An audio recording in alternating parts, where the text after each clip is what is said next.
Hi friends, my guest today is Dr. Wayne Koff, President and CEO of the Human Vaccines Project.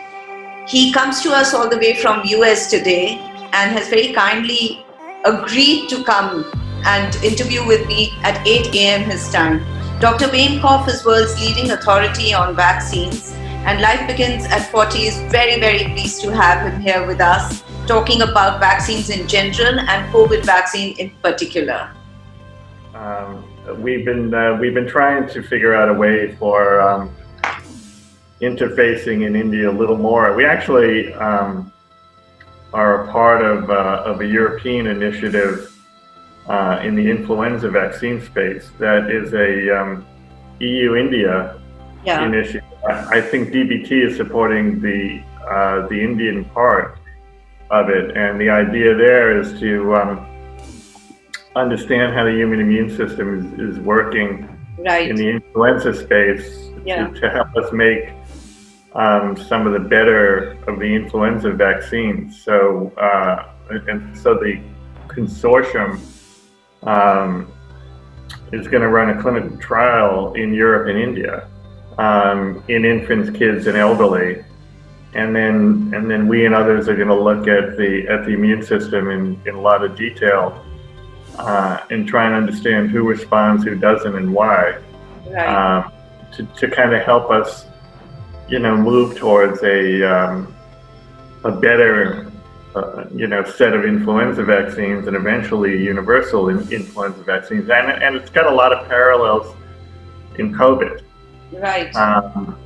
And so, it's interesting. I get asked often, what is the Human Vaccines Project? Why is there a Human Vaccines Project, et cetera, et cetera? So I'm going to start with that. In fact, my first question is that. Okay. Well, anyway, so, if you think about it in terms of the background, that as you well know, Sanjana, that vaccines are among the most successful of the public health interventions that we've ever had as a society, and elimination of smallpox and the near elimination of polio, and a lot of success, amongst a number of the pediatric vaccines, measles, mumps, etc. But unfortunately, some of the diseases that we now are facing, like AIDS and TB and malaria, and outside of infectious diseases like cancer and Alzheimer's, etc., we haven't done as well. And the old paradigm in vaccine development, which really worked for a long time, was identify the pathogen, either weaken it or kill it. A live attenuated vaccine or a killed vaccine. Immunize people, see if it works, and if it does work, just go ahead and move on to the next one, and not really caring about why it worked and how it worked, and if it worked in everybody. And the problem that we realized, and I realized this when I was at the International AIDS Vaccine Initiative in the HIV vaccine space, it was that we were learning a tremendous amount about each of the pathogens, but we really didn't understand how the human immune system worked. Right. And there was a reason for that, and the reason was we didn't really have the tools to explore a system as complex as the human immune system. Until just in the last 6 or 8 years. We didn't have the immunology tools, we didn't have the molecular tools to probe at a single cell level, and probably most importantly, that we didn't have the computational tools, the artificial intelligence and the machine learning, which is really needed to aggregate and analyze this huge amount of data that makes up the human immune system. Right. And we have that now, and so we have this kind of unprecedented opportunity, as we talk about, and so if you think about it, a generation ago that people began talking about a sequencing of the genome, and the Human Genome Project emerged. And it took about a decade or 15 years, and it took, I think it was at least a couple of $1 billion.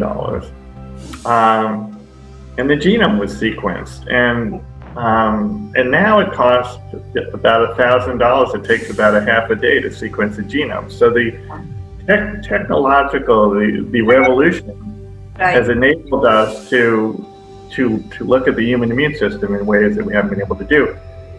So we created the Human Vaccines Project, kind of modeled a little bit on the Genome Project, as a nonprofit, as a consortium, and our mission is to decode the human immune system, to understand the parts and the rules of what is effective immunity. And to use that information to accelerate the development of new and improved vaccines and immunotherapies and such. So that's the Human Vaccines Project. And since we had spun this out basically from the International AIDS Vaccine Initiative in 2016, we've already shown that our mission is feasible. Right. We have a broad array of academic and corporate partners across the globe, and we're making a lot of progress. And the way we work is really twofold. One, we have a brute force effort, if you will, at sequencing what we call the human immunome. Yeah.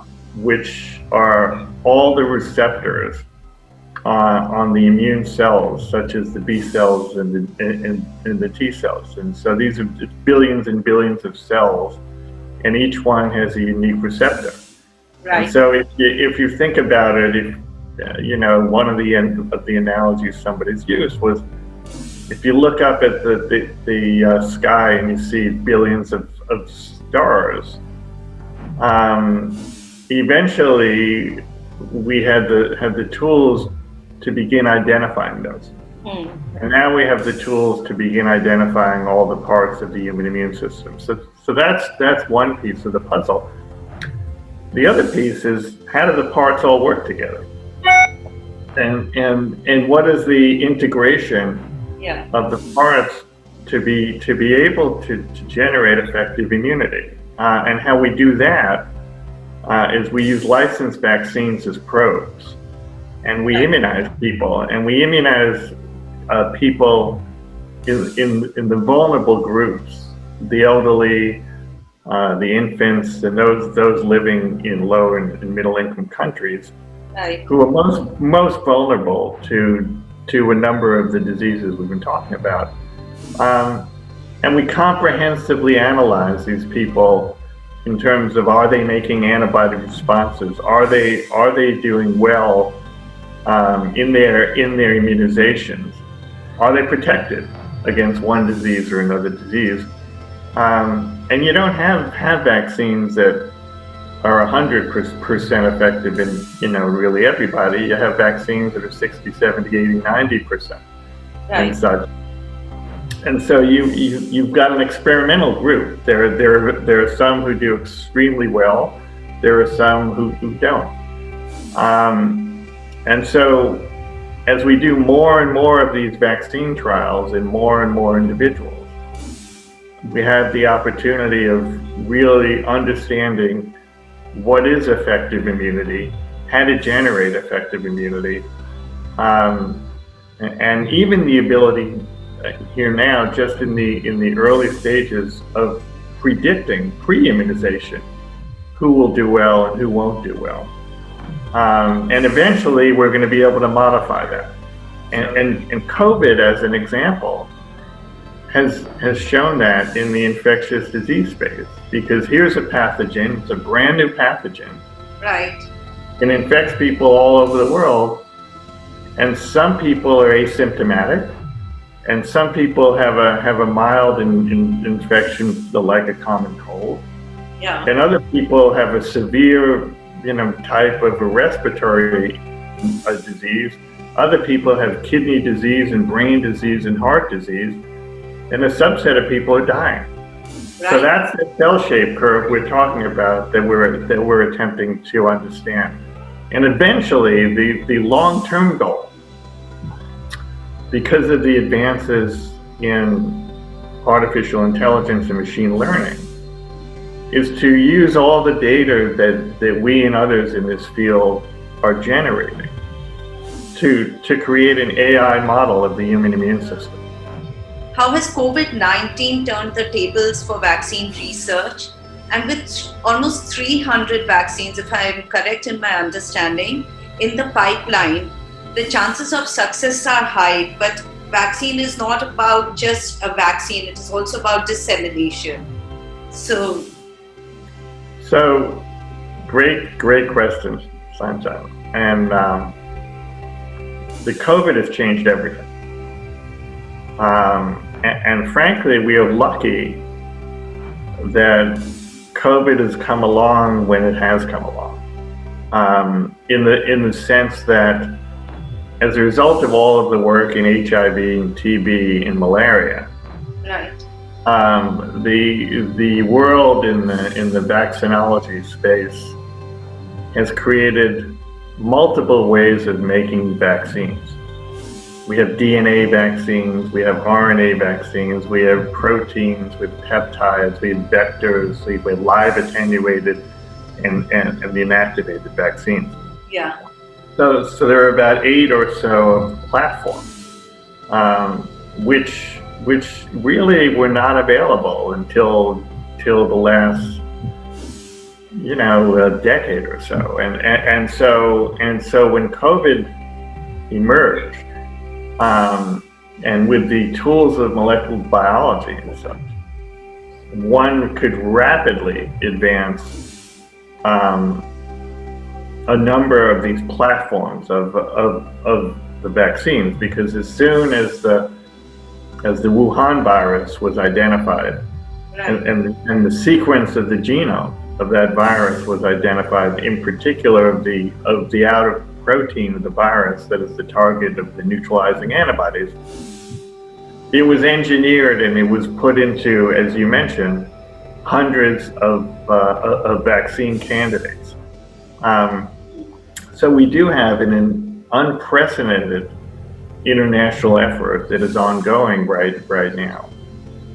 It's less than 8% or so of the candidates that actually make it all the way through the phase 1 safety and immunogenicity testing, phase 3 efficacy testing, and licensure. And it generally takes a decade or more, and it can cost upwards of $1 billion. Wow. Well, COVID comes along, and here we are, almost a year into the pandemic. We have 300 candidates in development. We have over 30 in clinical trials. We have, I think at last count, 9 or 10 in efficacy trials, in phase 3 efficacy trials. And the expectation is we're going to have data on the initial efficacy trials in the coming weeks. So I don't have a crystal ball any better than anybody else does, but there's a lot of reason to be cautiously optimistic about the potential of the COVID vaccine. We know the target of neutralizing antibody on the outer protein. Right. We know also that this virus is not mutating as fast as HIV and influenza and hepatitis C. So it's a pretty stable target. We also know that, unlike HIV, the vast majority of the people who get infected with the virus are able to generate immunity, and so they are able to recover on their own. So we're cautiously optimistic. But however, I think there are three of the potential scenarios of what we're going to see with the vaccine, just on the research and development side of it. One is we get a home run in the baseball analogy, and the vaccine is effective in 90% or more of the people across ages, across the diversity of the population, etc. On the flip side, we don't see any efficacy at all. Or worse, we see adverse reactions. And then in the middle, somewhere in the middle, is probably the most probable of the scenarios where the vaccine is effective, it works. Its level of efficacy is somewhere between 50 and 80%. It works in some of the populations a lot better than in others. Right. Such as an example, we know the influenza vaccine is not as effective in the elderly, and the COVID as a disease is a lot worse in the elderly. And we know already from the initial of the data that is emerging from the vaccine trials that the levels of neutralizing antibody that are induced in the elderly is less than what has been observed in the younger adults. So it's possible that we may get a scenario like an influenza vaccine where it's licensable, and yet it's not the home run, and so we'll have second generation candidates that are coming along in the pipeline stuff. Now, you've also raised a really, really important point. The initial goal is to show efficacy of a vaccine in clinical trials. The real goal is to deploy the vaccine all over the world in people who need it the most. And we've got a lot of work to do there also, because although organizations such as Gavi and the UN organizations, the WHO, etc., have made incredible strides over the last couple of decades in terms of deployment of vaccines against infectious diseases. Right. Most of the strides have been made in infants and kids. Okay. And we don't do as good of a job in getting vaccines to adults and elderly. And so it's likely we're going to have to learn really how to do that in ways that, just for an example,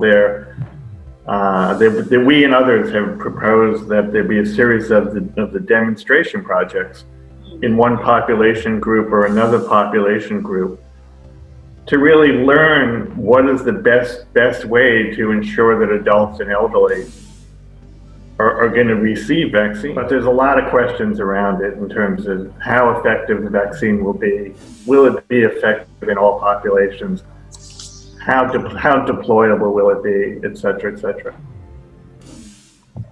So what does India mean to you when it comes to research? And is the Human Vaccines Project working in India or connected? So as you know, Sanjana, India is very close to my heart. And so I began working in India in 1999 with the International AIDS Vaccine Initiative. And we ran HIV vaccine trials in India. And as I mentioned earlier, that the Human Vaccines Project is part of the European India initiative that is working to understand the immunology of influenza. with the goal of advancing improvements in influenza vaccines. Right. But we would love to expand our efforts in India as the vaccine project gains more and more of the resources, because one of the major questions for us is really, why do vaccines work in some populations a lot better than others? And can we understand that, and can we improve the efficacy of vaccines in some of the populations, like the elderly, where it's likely we're going to have to learn that with flu and COVID vaccines. But in India, it's really interesting. Some of the vaccines that are orally administered, Yes. like the rotavirus vaccine and cholera, etc., are not working as effectively in India as they are in Scandinavia, as an example. And we know there are host differences, immunologic differences, differences in the diet, differences in the microbiome, differences in infections that people get in one part of the world and the other. Now we have the tools to really integrate all that data and understand it. So that's a long-winded way of saying, yes, I would love to do more work in India, and we're looking for a number of the partners to help us do that. Wonderful. So where I know, as against regular corporates or organizations, vaccines is a more complex work in process. However, having said that, where do you see the human vaccines project in 5 years? We have this ambitious plan.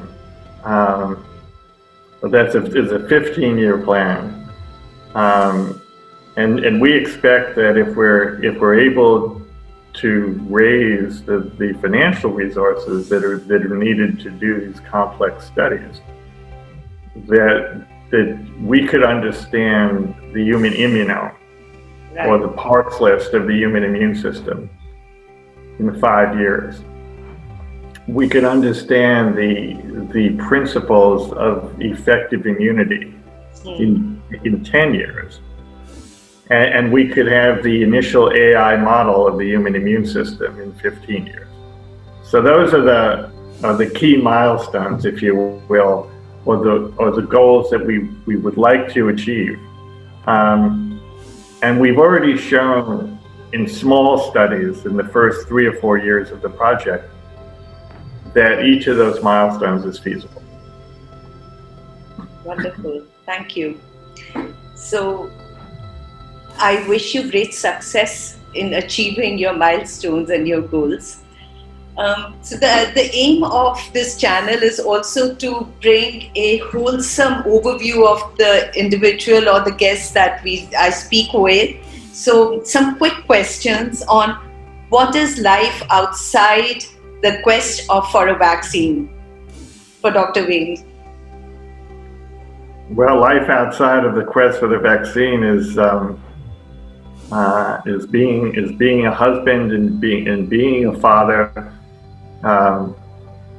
playing a little bit of golf, and tinkering in the garden, and doing a lot of the bicycle riding and walking by the lakes and such. And so it's an amalgamation of a lot of things. This is a first for me too. Your greatest, what do you think is your greatest achievement in life? Well, undoubtedly it's the having with my wife Eileen and raising of our 3 boys. Are you a morning or an evening person? You work across the... Morning, absolutely morning. Wonderful. And your favorite sport?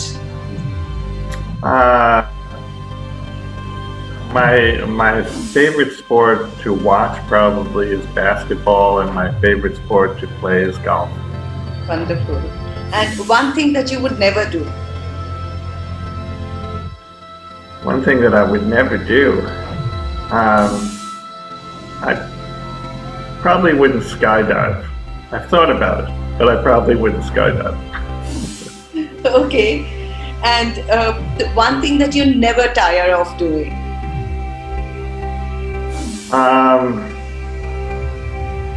One thing that I never tire of doing is walking along a beach and riding waves. I grew up on the beach on Long Island, and I'm a beach bum at heart.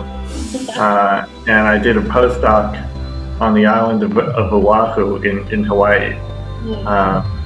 And a lot of that was to be close to the beach.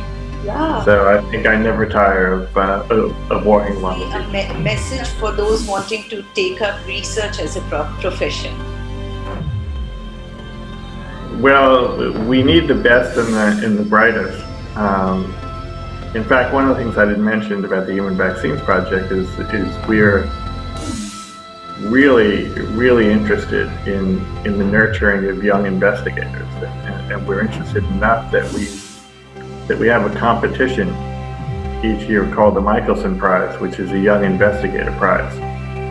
But I think for individuals and students who are thinking going into research, it's probably the most exciting time in terms of the tools that are available and what people can do in science now. I would urge each one of those, though, to think outside the box. And that's where the new ideas are coming from. And so in science, we always build on the foundation of others. But every once in a while it takes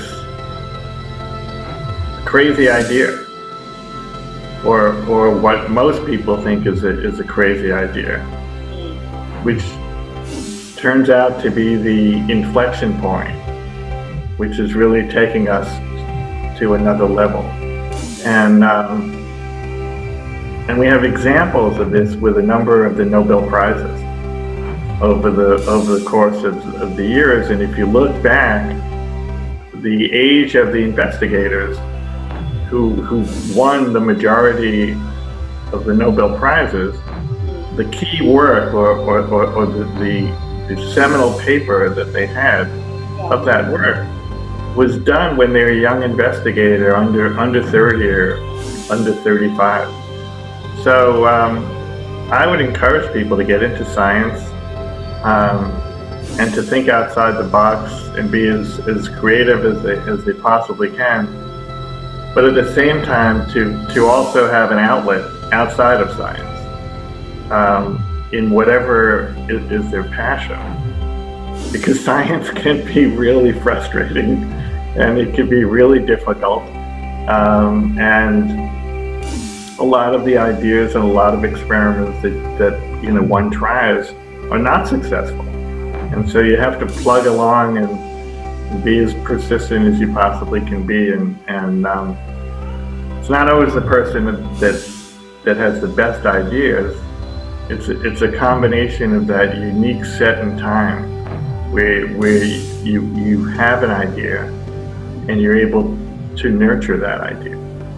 The last point I would make on science is that it's a team sport, and so as you go and consider if you're going to go into science, you really need to work on your skills that will help you working as a team, particularly now where everything in the Human Vaccines Project is just an example of this.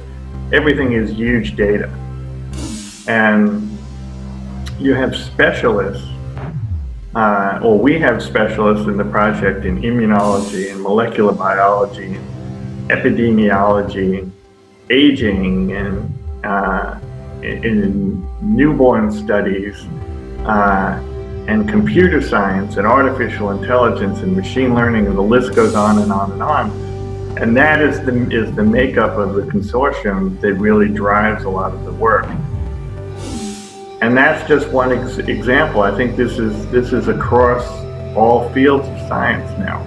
If you look at the papers in Nature or Science, that there's a physics paper, it has 300 authors on it or so. And so you need to really be able to work well within a team to achieve your goals.